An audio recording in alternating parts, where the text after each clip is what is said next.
We are super excited to bring you someone who straddles both technology, business, and innovation.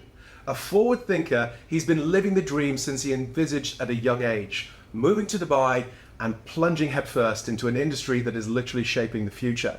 After graduating in business management just 5 years ago, our guest saw the burgeoning potential of the tech world and immediately joined the ranks of one of the UK's fastest growing cybersecurity distributors. His passion for technology isn't merely academic. He has seen firsthand the accelerated rate at which technology is being adopted across various sectors, from the workplace to retail and hospitality. In the last 3 years, he has been steering the ship as the sales manager for Unified Microsystems, a company that specializes in designing and deploying an array of systems from ELV and security to audio-visual solutions. Based in the heart of Dubai's Business Bay, Unified has been a significant player in the UAE's region since 2008 and has been expanding its footprint to the Philippines in the last half decade. With a staff base of over 40 people, they're not just a company, they're a force. But as our guest isn't just crunching numbers or closing deals, he has overseen more than 70 successful projects that range from implementing state-of-the-art video conferencing solutions, integrating centralized meeting room booking systems, and rolling out secure network infrastructures. This vast experience has granted him a deep insight into how to grow multinational companies and not just adopting, but truly utilizing technology to evolve their operations. He is a man who truly believes that keeping pace with technology and advancements is not just an option, it's a necessity to survival, no matter the industry. Please welcome Pearce Hewitt, Sales Manager at Unified Microsystems. Welcome to the podcast, Pearce. Pleasure to have you on, sir. Doug, great to have you back again. Wow, you're a man that truly understood the assignment. When you heard you were coming on a podcast, you dressed to impress, sir. So thank you for making the effort. Me and Doug, we look like mimes at this present moment in time, trapped in a glass cage of emotion. So thank you very much for coming on and looking spiffy. Thanks for having me.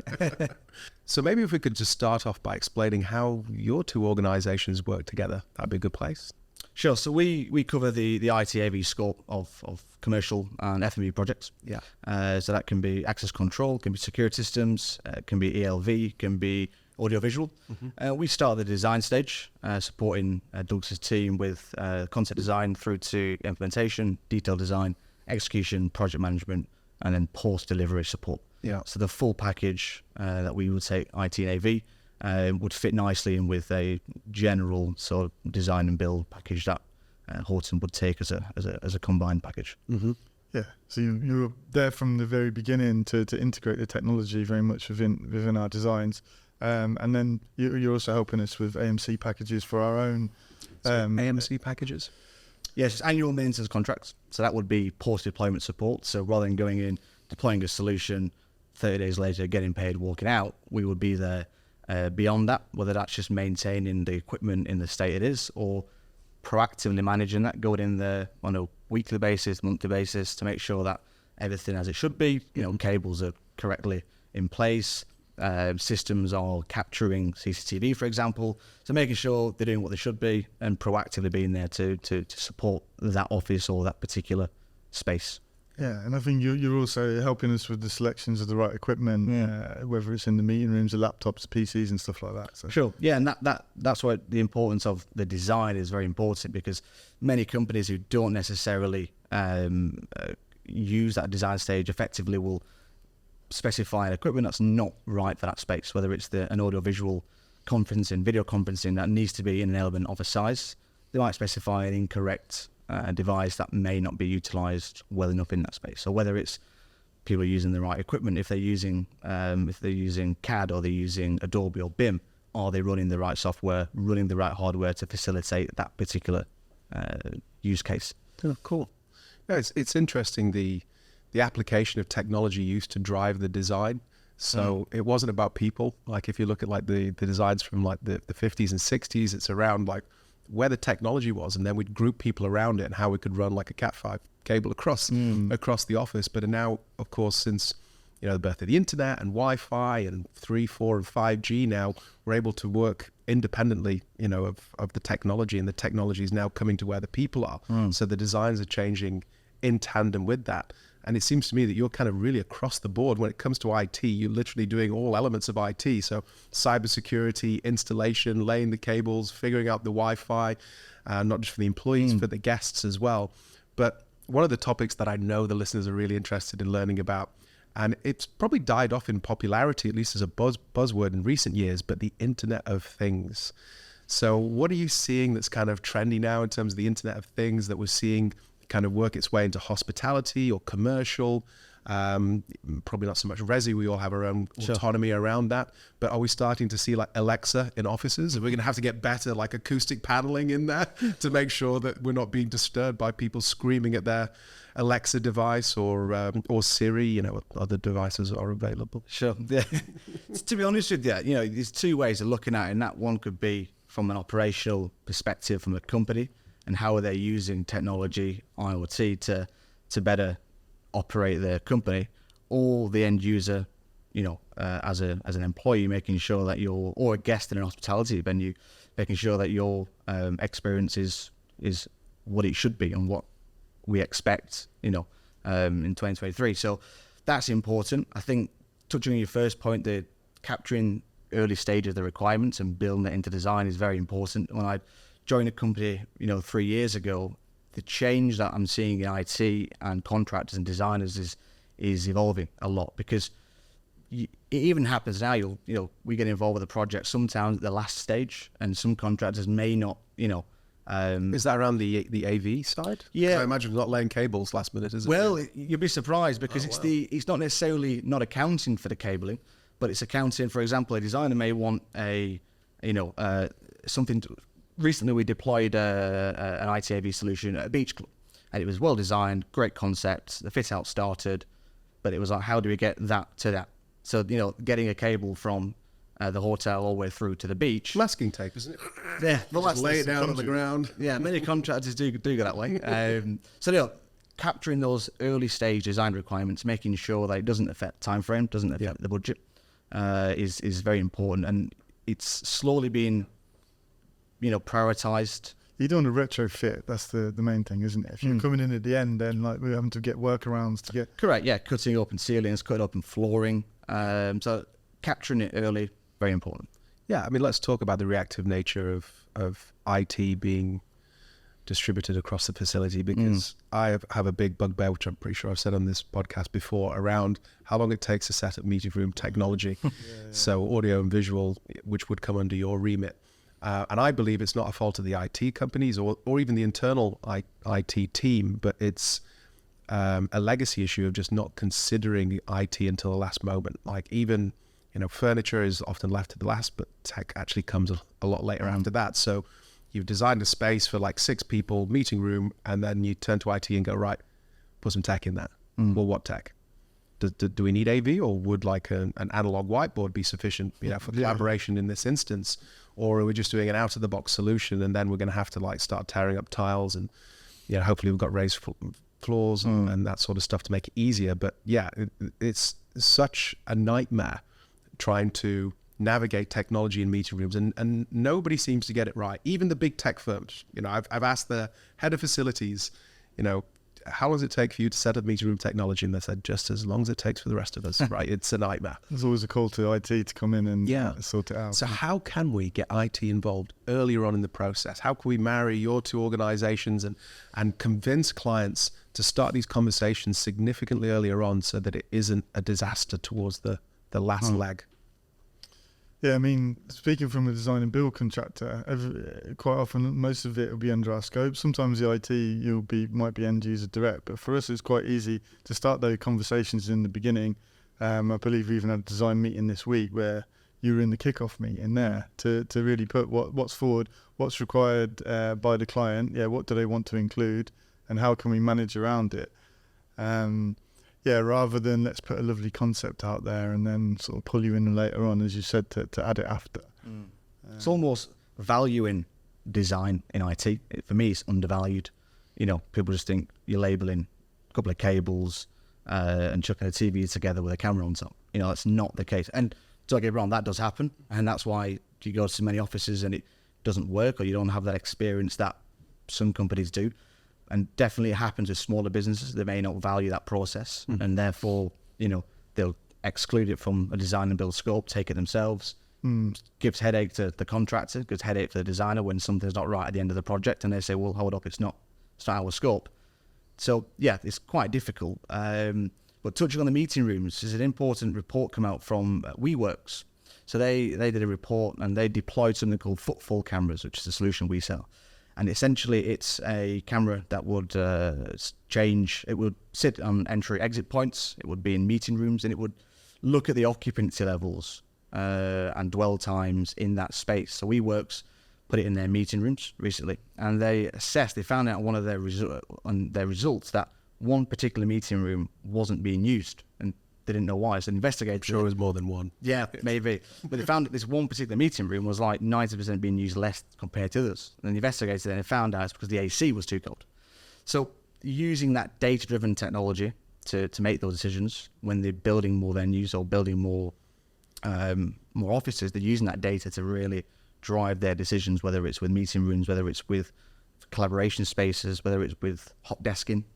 But does that data drive the decisions on the next design though, or can it be used, you know, to edit the one they have? Iterative. Yeah, both. So it can be used to, you know, make sure the AC is correct or make sure the furniture is comfortable, but also in the next project. So, for example, I think in part of that report, something like a fifth of their budget was being spent in pantry and kitchen area because that's where they thought a lot of employees spent their time. When actually, in the report, this IoT technology captured that it wasn't. People weren't spending their time there. People were spending their time in collaboration areas. That was their high occupancy levels in that area. So in their new design, they included that data and spent more budget, more money, more space on that collaboration area rather than a kitchen and pantry area. Data-informed design, big advocate of that. Yeah. I'm glad to see you guys are working on that. Sorry, just to clarify, how long have you been at Unified? 3 years. 3 years, Yeah. okay. So you've seen like the COVID years and now it's kind of coming out of that. So what has been the change? Because in my experience during COVID, it was a nightmare for IT because nobody could come into the office, yet they still had these firewalls that you could only access servers when you were present, cabled or directly connected to the Wi-Fi in the office. So they went through this whole process of changing the systems in IT so that people could work more remotely. And now everyone's trying to encourage their employees back to the office. Some are mandating, some are magnetizing, creating beautiful environments. And those are some of the projects that Doug and Horton were working on. But how have you seen that? Because I'm seeing IT going, whoa, let's not get people back too quickly. We've done some really great work here. And what's your experience so far? Yeah, it's a good question. The hybrid model we live in now is a complete headache for IT departments, IT managers, and managed service companies like us who manage over 100 clients day to day. Because you've got people working in the office, you've got people working from home, you've got people working in different locations, different countries. So the security behind that is important, but also the ability, the logistical technology ability to connect to that office or connect to that server or connect to that infrastructure, you know, is very important. And thankfully we're in a position where we can sit at home and connect to the office in terms of getting the files or in terms of collaborating on proposals and designs, or whether it's Teams or Microsoft or Zoom, things like that. So the ability is there, but the security behind it is, you know, is imperative. And once again, IT in that respect can be undervalued. There's often not a budget for it. People, because it's not tangible, they don't see it, they don't feel it, they don't, unless they experience, something detrimental in terms of an outage or a server crash or being cryptoed, which happens a lot more than anyone thinks. We've seen it firsthand. It happens a lot. So making sure there's, security provisions in that space, in that infrastructure is very important. But and training people as well. Because that's the biggest one, is human error for a lot of these things. Yeah, it is. And they always say employees are your weakest link, and it is. I was definitely the weakest link, and I was. It is definitely the case. But look, it's there. The risk is always over there. The ability to connect to the office and work from home is now going to grow stronger. So it's just mitigating those risks, making it more effective, making it more applicable to a wider audience, not just the multinationals who have the budget, and that's the important thing.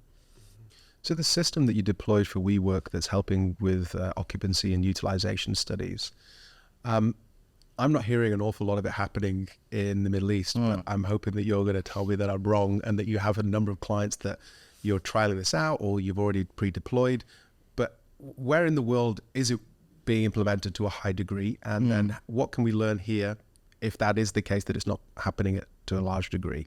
Sure, Europe is a footfall solution that the product we sell is a European company.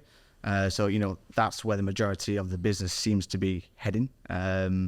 Definitely in Southeast Asia as well. The occupancy over there is a lot higher in spaces compared to over here. So the need for it is probably slightly more. 10 years ago, Dubai was, the culture of offices wasn't as vast in terms of people going to the office. But obviously now, the Dubai and the Middle East evolving, more people coming here, the need for it is definitely increasing. We're seeing it being used at the minute more in hospitality than commercial, due to the ROI, due to the fact that more people, if you're a hospitality owner or investor, you tend to probably invest into another hospitality venue within 6 to 12 months. If you're an office owner, that prolonged next stage is 2 or 3 years. Yeah. So the ROI on that data, the impact on that data is far more important to that sector. So we're recently starting to roll it out for a hospitality company in Dubai. They've got over 20 venues. We're trialing it in a couple of them. And essentially that is to understand, one, occupancy levels, one, understand the diversification of gender, of age. It's powerful technology. It can see these things. It is GDPR compliant, so there's no issues there. It's not a camera. So it's a sensor with we call it a camera, but it converts the data into binary. So it actually isn't. But it is an optical sensor, but it just converts it into ones and zeros. Correct, yeah. So to comply with GDPR. So you're not a person, you are a number, and that's all you are. So that's why the data is secure. Because GDPR is one issue for security, but also, especially with dealing with countries and where the data is analyzed and interpreted, sure, that's a big problem for the region, because obviously Saudi, Kuwait, Qatar, all of the countries within the GCC don't want their data to be interpreted abroad, somewhere else. So therefore you're going to have servers and people, feet on the street to do that locally. Yeah. So how are you adapting to that challenge across the world? Most of it is actually stored stored in Microsoft Azure or AWS. That wasn't done 6-7 years ago. They only recently actually put their servers locally in Dubai to support with hospitality, DIFC clients that are regulated and are told or forced not to transfer data outside the UAE. So those local servers for these big corporate giants like AWS, Amazon, like Microsoft. But once they've collected that data and it's put on the server, is it open to other people, or is it just their data? No, just their data. It's highly secure. It's provisioned access from that particular server or cloud provider. So it is clear cut. But coming back to the point of cloud and security and people not thinking it's safe, that's another thing we can touch upon today in terms of how people tend to think, or because you can't see it, they want a physical server. They want it to be. They think it's secure because they can see it. Yeah, whereas it's got a USB stick in their pocket. Correct. They know it's good. Yeah, well, actually, that's the most unsafe way of storing data. Whether it's a natural disaster or you lose something, or a disgruntled employee comes and cuts a cable, for example, it can be highly impactful. So the actual cloud is becoming more secure. Yes, there's always going to be risks, but it's just the education and understanding that here's the risk versus reward, and this is the way the world's moving. And cloud is part and parcel of IoT, because without cloud, you wouldn't have IoT. To you, Pearce, what is the sexiest part of Unified Microsystems? What is the sexiest product line? What's the business you enjoy doing the most? Is it around cybersecurity, or is it around Internet of Things, or presumably not rolling out Wi-Fi? No, there's not a lot of sexiness to IT, I must say. That's why I'm asking the question. So it's quite a difficult one, but I think for me, without going back to it, the design is very, very important, and that it makes the job so much easier. It makes the job for contractors who are our clients at the end of the day so much easier. That's who the contractor with us. That's who pays us the bills. So, you know, making people's lives easier, designing something that is not only functional, but it's fitting is very important. That's an era we're in. You know, people want it to work, but they also want it to look good. They want it to, you know, go well with the design. They want it to feel good. So, and technology is getting nicer. Gone are the days of the bulky video conferencing units that sat on top of TVs, and you know, you can get things that now, you know, camouflaging with the interior. You know, microphones that are flushed into the ceiling that you can't see, speakers that you can't see.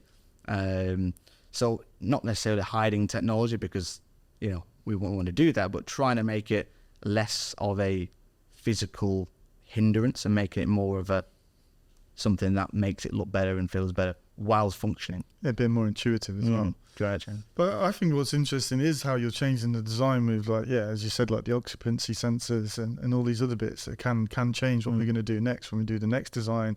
Or in hospitality, I imagine it's changing the way they might set up their restaurants and things like this, and really improve the way they operate. Yeah, it's good to see. It's important. And yeah, these very early stages, these occupancy cameras, they've only been going 3 or 4 years. But I think they use them in like airports and stuff as well. Like, I know I've been to a seminar before, and they're tracking who's going to the toilet, who's washing their hands, whether they're using a urinal or other parts of the toilet. So I guess that's sort of touching on as well. What are they tracking that we're doing? Is very simple if it's just a meeting room and, like, you know, people using it or not. But for me, it's a little bit concerning. I'm being tracked going to the toilet. If I'm in a bar, they tracking, you know, what drinks am I buying, what food am I ordering. Yeah, I think technology companies have got to be careful. You know, it can become counterintuitive to what you're trying to achieve, because it can, like you said, put people off, make it not trustworthy. People can walk. You don't want to walk into a restaurant and think, "Oh, where's the cameras?" You know, is it something spotting me?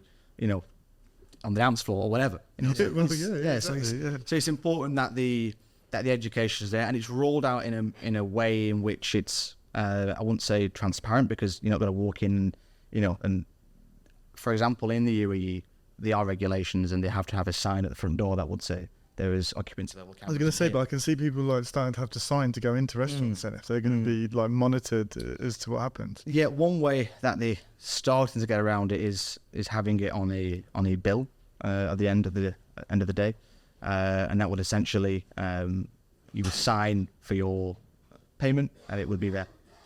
Okay, so what, at the end of the night you found out that you've been monitored? Correct. Yeah, it would just be more of a terms and conditions clause, for example. Yeah. That would give you a compliant adhering to the solution, essentially.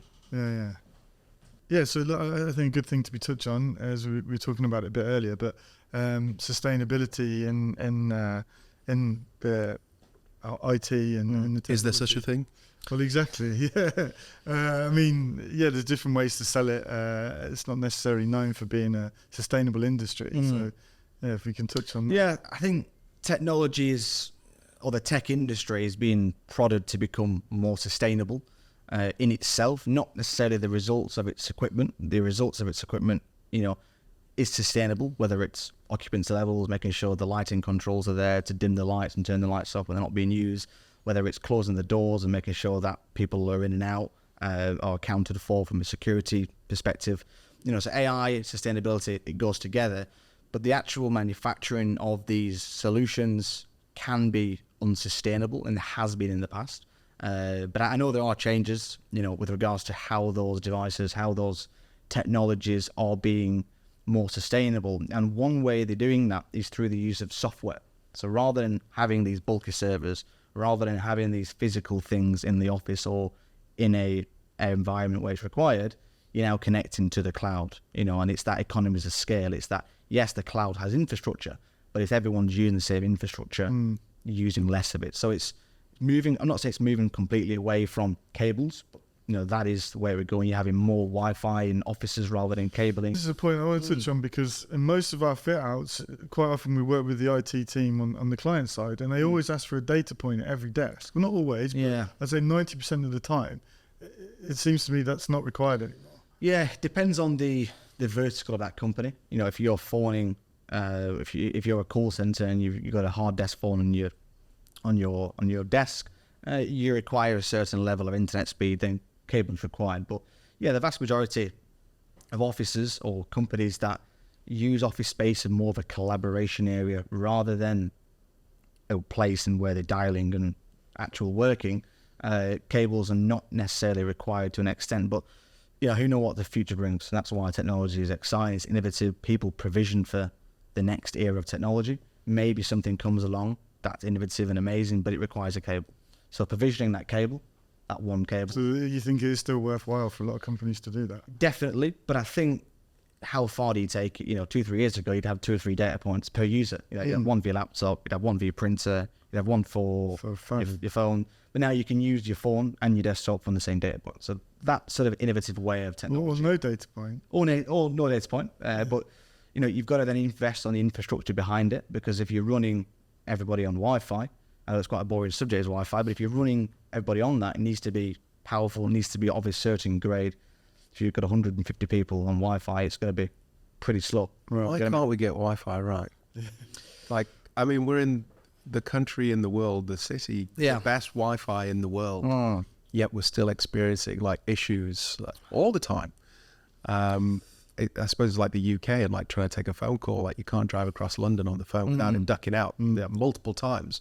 So what is it with Wi-Fi? How can we get it better so that we're having a more equal experience? Well, I think the distribution of Wi-Fi, even if it's in other parts of the world, is becoming a real thing. I think 10-15 years ago it was, I wouldn't say for the privilege, but it was for people who had the ability to pay for it. Even companies would have that diversification in terms of which companies can have the best Wi-Fi, which companies would have a lease line compared to broadband. So the inclusivity of that is there. The infrastructure needs to support it. We do a lot of work for one of the ISPs in Dubai here, whether that's on the back end on the cabling front or on the front end in terms of end user experience, and we're part of that process. More satellites, maybe. Starlink doing some good stuff, maybe with Elon. So you mentioned artificial intelligence briefly, so I'd love to kind of talk to you a little bit more about that, how you're implementing it in your organization and also with your clients. Yeah, so it's taken a lot of people's jobs, that's for sure. Yeah. But they're reskilled. Yeah, they are reskilled in time, but the effects on that, are positive. I personally have my own things against AI, how it can be used to, dehumanize us in a way.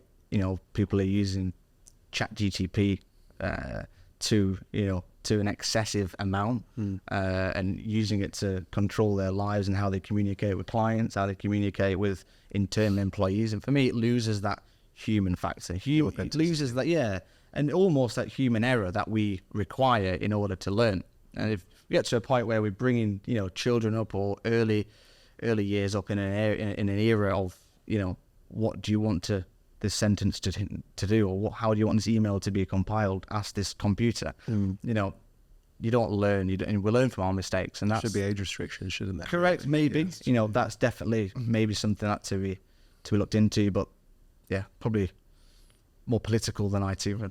Are you worried about being deep faked, Pearce? Maybe. Yeah. Yeah, that could be the alter ego in me.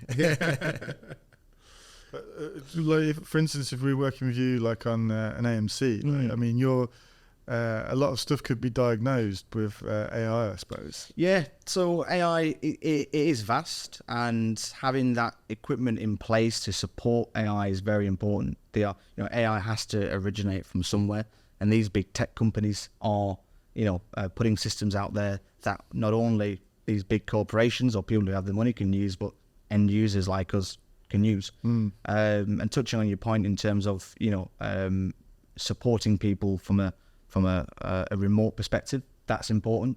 It's not necessarily AI driven, but it's definitely technology driven, software driven, putting the tools in place to remediate issues, whether it's with users, whether it's with hospitality venues going down, or the signal going down, or the audio visual going down.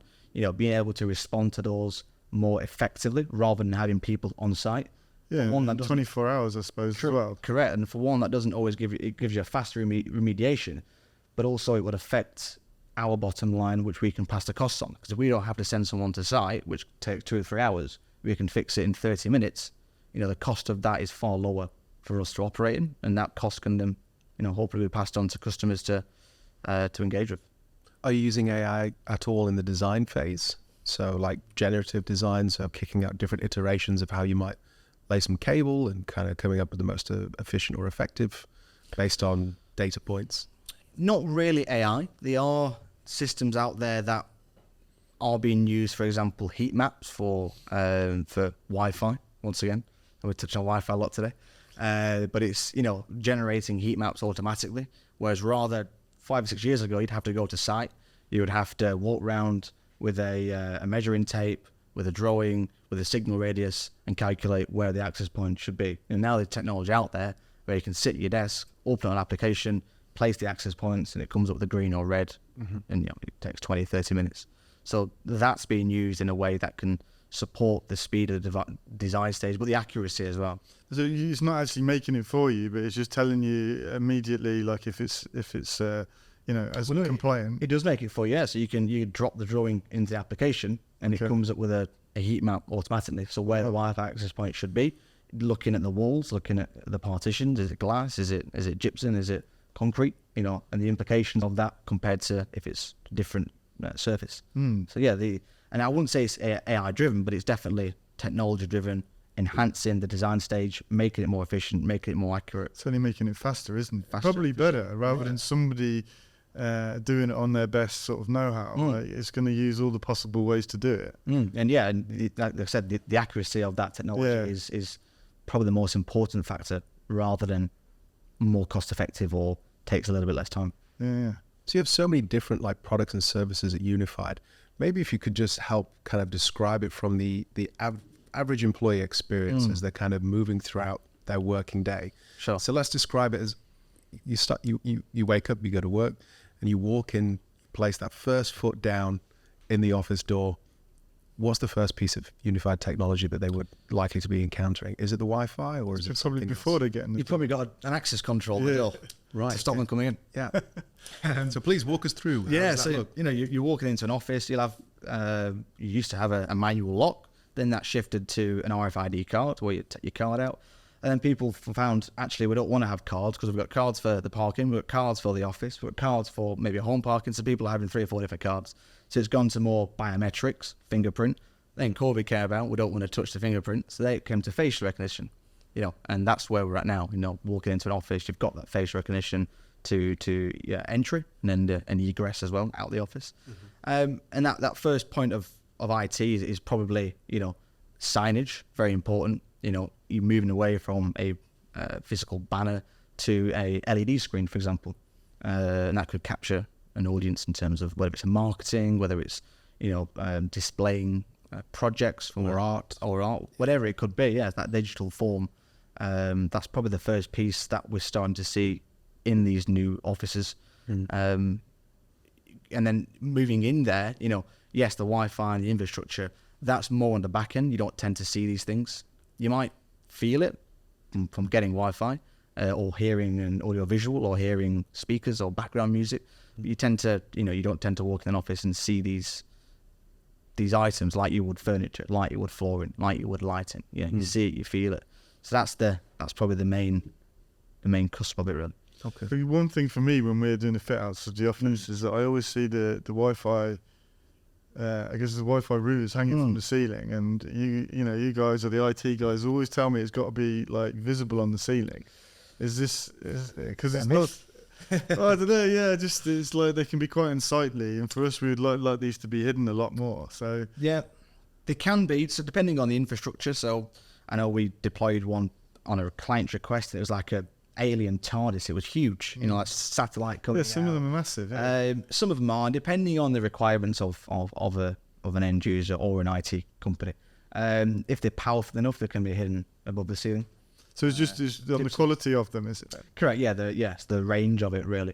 The range. So if you've got most access points have a 10 to 15 meter, 10 to 25 meter range, for example. And if you've got a solid concrete ceiling, for example, or if you've got a gypsum, it could take 5 or 10 meters out of that. So you got to invest in the infrastructure, but also, like I discussed earlier, it's not necessarily about trying to hide these things. It's about incorporating that into design. You can change the design of the access points. You can change the design of the the BGM speakers. Like, for example, we represent a couple of brands like Balls and Bosch, for example, on the speaker side. These guys have really pioneered commercial office space when it comes to AV. It looks good. It actually enhances interior design, especially from my perspective. Okay, yeah, exactly. Yeah, we can debate that. Yeah. So on the podcast, we're always really keen that the listeners always have something that they can take away and they can implement and they can learn. That's the whole purpose of getting guests like yourself on, so that we can educate and help everybody. And I think you've got a good opportunity to help everybody with their homes in this instance as well, and their Wi-Fi. Tell us about mesh. How does one do a mesh? Because some people may not have heard about mesh systems for Wi-Fi at home, and they've got really patchy Wi-Fi from upstairs to downstairs. So Yeah. Can you elaborate a little bit? I can do. However, we don't necessarily advocate a mesh system. Okay, please. It's fine for a 1 or 2 bedroom flat. Well, what is a mesh system first? Sorry. It's essentially a wireless way of access points communicating with each other to create a distributed Wi-Fi signal. So at home, you'll have a little router in when you walk in, maybe your entry point or your store could be like a little box, and you'll have a little Nokia device. This would transmit a Wi-Fi signal, probably 10, 25 meters, something like that. So these mesh systems can connect individually to give you boosted Wi-Fi.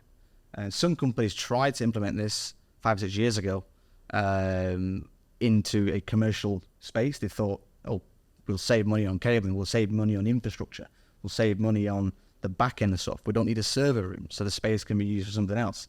But they slowly realised, they're not strong enough, they're not powerful enough. They're only suitable for 5 to 10 devices. So if you're at home and you've got 2, 3 people there, and you've got 2 iPads, 2 or 3 iPhones, TVs, speakers, Alexas, and there's a lot of devices connecting. So yes, they're okay for small environments, but beyond that, every house has a couple of data points knocking about. I'd go in and plug in a Linksys access point or a Aruba or something like that. There are other brands, and it's a lot better, really. Right. Okay. So separate hubs all around the house. Correct. Yeah, and the infrastructure is once again is cable, so you're getting a dedicated internet line through that cable without getting too technical. So then how? Because I have what you've just described there, and I can tell you it's not a seamless integration. As I go from downstairs to upstairs, sometimes I'm still holding on to the signal from downstairs when the one upstairs. I think you need us to come and support you there. Well, please. But yeah, so how does that work? Because sometimes they may have, they'll definitely have different names from upstairs to downstairs, and then they might even have different codes, passwords, and the like. So how can you make sure that it is a seamless transition from one room or one level to another? Just about having the right infrastructure in place. Okay. If you go out and buy a home grade technology, and most of them on the box would say home grade rather than business grade, you will see they have individual meshes, they're called. Yeah. So without being too technical, so a mesh would be if you have a Wi-Fi access point, it covers a radius of 25, and you walk into the next mesh, you will then have a separate connection almost. So it's having that one single mesh, but distributed evenly. Right. So you're not actually walking out of the mesh is one mesh. Yeah. Not individual rooms having their own different meshes. Right. So that's why Google would be Google Mesh. That's why it's called that. So it has one room would be mesh 1, mesh 2. So you're actually transferring between different areas. Whereas with a normal or a business grade Wi-Fi, you have a single mesh and you are essentially walking around the house and it's not changing. SSIDs is what it's called. Or it's just trying to boost the signal. Correct. Yeah. So it's not an interesting subject to some. And it can be quite complicated. But everyone has to use it, don't you? Yeah, that's true. We've all got homes, right? Yeah. We've all got to figure this out, and I'm pretty sure that everyone listening is struggling with their Wi-Fi at home. I mean, we've talked to a degree about the rich-poor divide. We were joking about Starlink probably providing a more equitable experience for Wi-Fi. But how is Unified helping with that kind of social inequality when it comes to technology in different parts of the world? And I know you've recently kind of branched out within the last few years to the Philippines as well. So please, Sure. Tell me what you've been up to. Yeah, so it's about having a diverse portfolio of products, and that's the most important thing. As an integrator, we're here not to specialize in 1 or 2 products. We're here to specialize as integrating different products together as a combined service. So, technology has been amazing in that way, in which it's vast, it's broad, and that is allowing the consumer price and the competitiveness to increase and get those prices down. 10, 20 years ago, you probably had Apple, you had these big home name brands, and they made the market, they priced the market as they wish. Now you've got, the Far East with Huawei, for example, bringing in their technologies, competing with Google, competing with Microsoft, competing with Apple. Right. It's creating a less of a monopolized market and a more competitive environment. And we're using that to our advantage to make sure that every office, every project we do, whether it's F&B, whether it's retail, whether it's an office, has an ability for a technology to sit within that budget. You can get devices that are 100 dirhams, get devices that are 100,000 dirhams. So, the budget spectrum is definitely applicable to IT, and it's helping companies, not only the international companies, but the smaller companies get a foot in the door, in the region where technology over here is more expensive than it is in Europe because you've got to ship it in. Yeah. Nothing's really manufactured here per se. So yeah, it can only be a good thing. Okay. So introductory price points for those that require it, and then different tiers with varying degrees of complexity for those that really require those deep systems. Correct. And those deep systems might be, for example, an office connecting from Dubai to the UK, and they're wanting that VPN connectivity.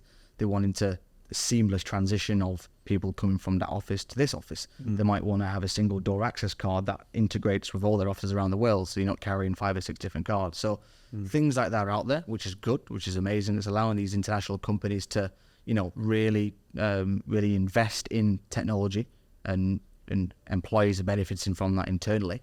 But also the smaller companies are benefiting, equally through the rise of different avenues and different technologies coming to the market and bringing that price point down. And you said VPN there. That's a bit of a taboo word in this region as well. But of course, not all VPNs are forbidden. So correct, yeah. Please elaborate on which ones are to go. Actually, a virtual private network, which is a VPN, essentially is not illegal mainly anywhere in the world. It's only for 5 or 6 countries where it is actually legal. It's what you do behind and how you use it that can, compete with the law, for example. See, I told you, Doug. It's fine. It's you that asked the question. Most offices, for example, they use it in a way to connect to their service. So they'll have a central server, let's say in the UK. So rather than buying another server in Dubai, they'll just VPN connect to the UK. So they're accessing the files and keeping it secure. Correct, yeah, keeping it secure.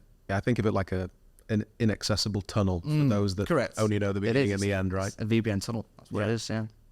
Cool.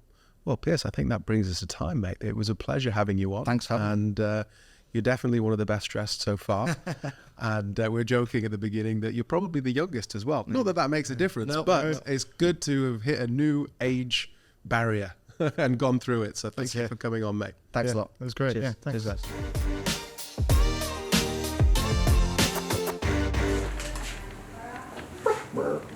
guys.